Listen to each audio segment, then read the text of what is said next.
इहाँ राज हमार चलल बाया हमारे ही चली।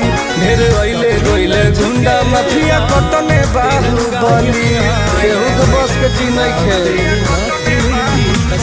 इहाँ राज हमार चलल बाया हमारे ही चली। ढेर अइले गइले गुंडा माफिया कतने बाहुबली, मार के गोली बंद कदम बोली हरदम ला सुता दे।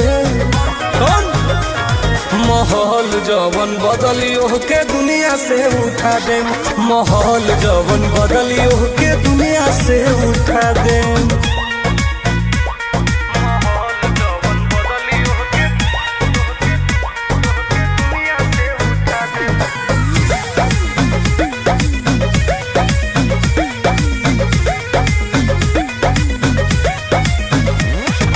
पुलिस प्रशासन सरकार बा